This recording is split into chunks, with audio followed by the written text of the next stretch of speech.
kita khawatir kan nanti dia membuka hal-hal apapun tontonan yang mungkin misal dia hanya nonton film kartun, dia hanya nonton mainan anak-anak. Kita tahu sekarang HP tiba-tiba itu bisa muncul iklan. Iya benar. Iklan yang tidak benar. Nah kalau anak-anak yang nggak paham apa ya tiba-tiba diklik, karena kan tinggal klik aja, tanpa harus mengetik tinggal diklik sudah keluar macam-macam. Itu kenapa anak-anak yang masih di bawah umur itu harus kita tetap mendampingi dalam penggunaan gadget. Walaupun dia itu kadang-kadang kita dia repot, terus kita berikan HP sudah dia diam, terus kita bekerja, tapi kita tidak tahu apa yang dia lihat.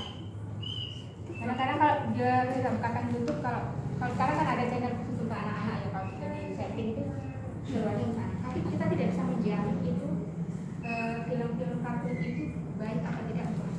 Kadang-kadang ada yang tema-temanya kekerasan. Nah itu kita harus mendampingi anak ini, kita beritahu ini nggak boleh seperti ini. Kalau mau ini boleh, tapi kalau kamu berbuat seperti ini sama teman tidak boleh. Menyakiti teman tidak boleh, menyakiti saudara tidak boleh. Seperti itu. Jadi kita harus tetap mendampingi. Jadi kalau bermain ini untuk kesenangannya kita harus membatasi.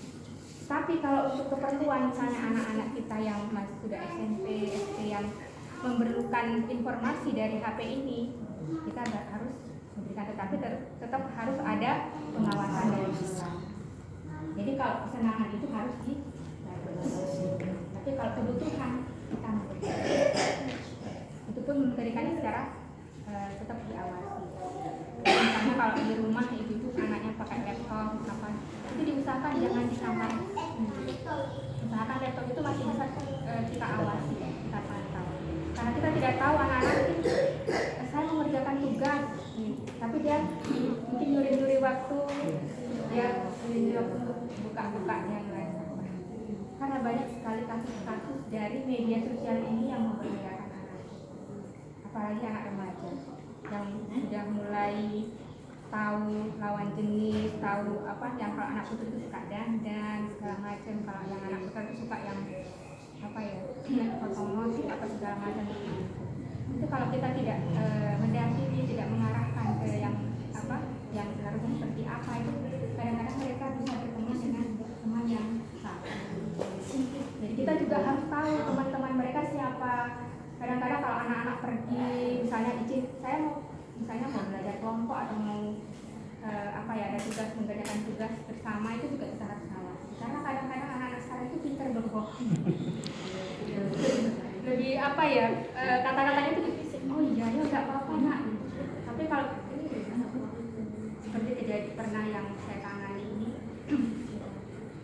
dia kenalnya dari lewat televisi, terus ingin ketemu. Nah ketemu kan dia, namanya anak-anak yang masih masa remaja yang apa ya lagi puber ya, itu di apa ya dipuji, di apa kan senang ya langsung wah gitu. Nah melihat anak yang apa laki-laki ini yang mengajaknya ini, yang udah ketemuannya ini, kok orang kita kayaknya orang yang baik, kata-katanya kok sopan. Nah itu dia. Nah diajaklah dia ke warung apa ya, istilahnya mampir makan gitu. Nah dia nggak tahu minumannya yang sudah dibawa cowok tadi ini sudah diberi apa istilahnya obat ya, obat apa gitu ya. Ini nggak usah minum ini aja nih. Namanya jatuh cinta, namanya senang ya, percaya saja mereka. Mereka dia ini langsung dia minum. Nah udah tahu udah mulai beberapa udah selesai di warung, pergi boncengan ke kalau nggak salah ke apa ya apa itulah kisahnya terjadi. Jadi anak-anak sekarang terlalu mudah percaya dengan orang. Jadi lihat kayak kok ganteng ya